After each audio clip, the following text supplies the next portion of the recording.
Well, I got in the mail this morning a mold I had ordered. This is the 200 grain 358 mold for a 35 Remington.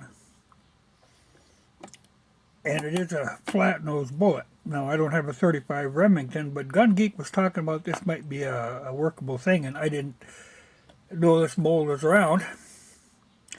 But I ordered one quick. My theory being I can, I'm doing some experiments. If it works out, I can mill off the top here that runs for the gas check, because then I get a plain base bullet like this, which weighs 180 grains. And the regular full-length bullet is a 200 grain. And all I did here to shorten these up, I just used a sharp knife and, kind of put them like that and rolled them and worked it through that way. It takes a steady hand, but it can be done. But it gives you a nice plain base bullet. So I'm going to take them out and try them. I think there's potential there. The only thing I have found, you do have to watch on these. This would be a better bullet if it was round nose. But what can happen, I had it happen when I was using some smaller 9mm bullets, playing around with them. If the bullet isn't long enough and doesn't fill the mag all the way up, what can happen is, these are designed so they kind of sit like this in the mag. That's why they got that bevel on there and they pull off. But if the bullets are too short, it's possible to jar them so that the bottom bullet gets in front of the top one. If there's room in a mag for it to slide forward, then it catches and it'll lock the machine up. But these look like they fill right up to the rounded edges there, so I think that's all right. I don't think they can jump. But at this depth, I can set them right to the lube groove, or the crimp groove. They'll go right onto there, and it gives me the right, so the bullet's good. It'd be, like I say, a little better if it was round-nosed, and if you got rid of this gas check portion. But that's easy enough to mill that off if they cycle all right. You could actually round it out, but it'd be a little harder and it'd add more weight to it.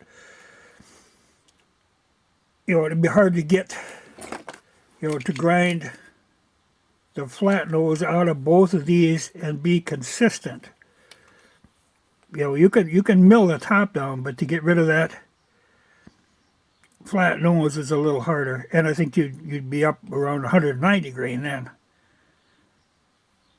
So we'll try these. I think that profile is right. I think they'll feed through as long as they don't jam in the mag in that unusual way.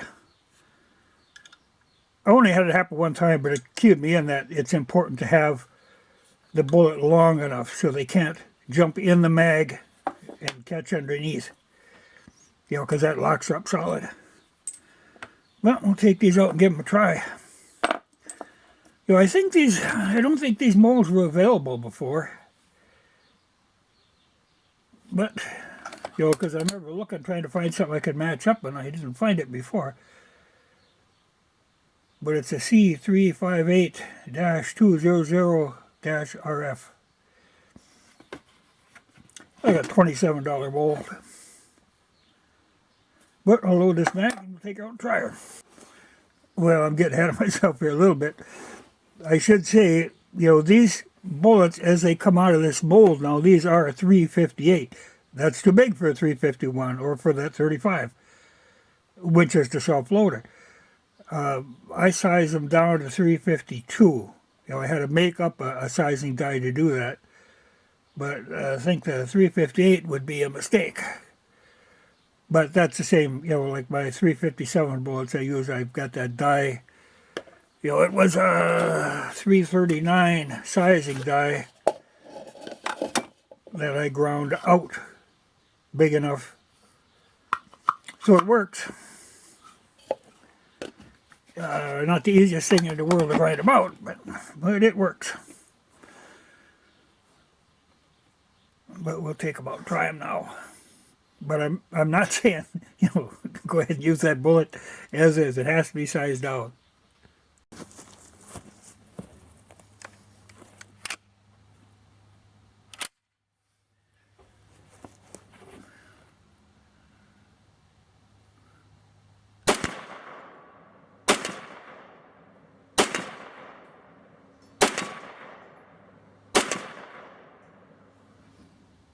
Well,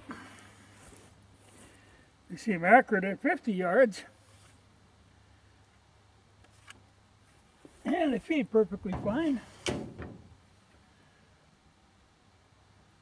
So I think that could be workable. But I think the first thing I'm going to do is cast up a bunch of the standard 35 Remington, and then I'll modify the mold. But I figure I might as well cast up a bunch of them ahead of time in case I ever get a 35. That happens sometimes. I've been looking at 35s, and it happens sometimes. I get a gun, then I'm waiting on a mold. Well, I bolted up some bullets ahead of time. But I think that's workable. And at 50 yards, seems to be accurate, but I'll load up some more. Well, I'll cast the regular ones first. Then I'll move back to 100 and see what it'll do. But they hit hard at 50, and everyone hit. So that's a start.